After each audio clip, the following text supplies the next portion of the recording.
ಪ್ರಿಯರೇ, ದಿನದ ಬದುಕಿಗೊಂದು ಕ್ರಿಸ್ತನ ಈ ದನಿ ನಮ್ಮೆಲ್ಲರಿಗೂ ಪ್ರೇರಣೆ ಆಗಲಿ. ಪೂಜಾ ವಿಧಿಯ ಸಾಧಾರಣ ಕಾಲದ 11ನೆಯ ವಾರ, ಜೂನ್ 15, 2026, ಸೋಮವಾರ.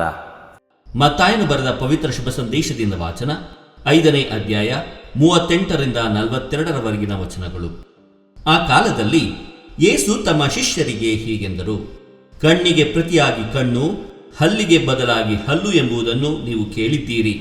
ಆದರೆ ನನ್ನ ಬೋಧೆ ಇದು: ನಿನಗೆ ಅಪಕಾರ ಮಾಡಿದವನಿಗೆ ಪ್ರತಿಕಾರ ಮಾಡಬೇಡ. ನಿನ್ನ ಬಲಗೆನ್ನೆಗೆ ಒಬ್ಬನು ಹೊಡೆದರೆ ಇನ್ನೊಂದು ಕೆನ್ನೆಯನ್ನೂ ಒಡ್ಡು. ನಿನ್ನೊಡನೆ ವ್ಯಾಜ್ಯ ಮಾಡಿ ನಿನ್ನ ಒಳ ಅಂಗಿಯನ್ನು ಕಿತ್ತುಕೊಳ್ಳುವವನಿಗೆ ಹೊರ ಅಂಗಿಯನ್ನು ಕೊಟ್ಟು ಬಿಡು. ಯಾರಾದರೂ 1 ಕಿಲೋಮೀಟರ್ ದೂರ ಬಾ ಎಂದು ನಿನ್ನನ್ನು ಒತ್ತಾಯಪಡಿಸಿದರೆ ಅವನೊಡನೆ 2 ಕಿಲೋಮೀಟರ್ ಹೋಗು.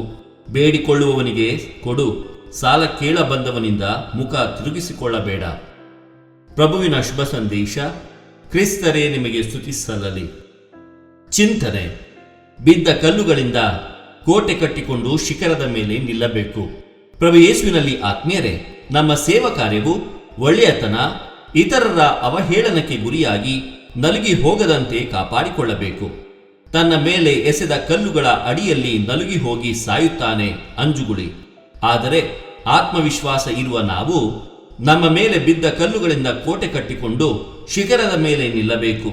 ಈ ರಹಸ್ಯವನ್ನು ತಿಳಿದ ಅನೇಕರು ಸಮಸ್ಯೆಗಳಿದ್ದರೂ, ತಮ್ಮಲ್ಲಿ ಅಂಗವೈಫಲ್ಯ ಹೊಂದಿದ್ದರೂ ಎಲ್ಲರಿಗಿಂತ ಅದ್ಭುತಗಳನ್ನು ಸಾಧಿಸಿ ತೋರಿಸಿಲ್ಲವೇ? ದೇವರು ನಮ್ಮೆಲ್ಲರನ್ನು ಆಶೀರ್ವದಿಸಲಿ. ಇದು ಧ್ವನಿ ಮಾಧ್ಯಮ ಮನೆಯ ಕೊಡುಗೆ. ಧ್ವನಿ ವಂದನೀಯ ಸ್ವಾಮಿ ಶಾಂತಕುಮಾರ್ ಜೆ, ಬೆಂಗಳೂರು ಮಹಾಧರ್ಮ ಕ್ಷೇತ್ರ.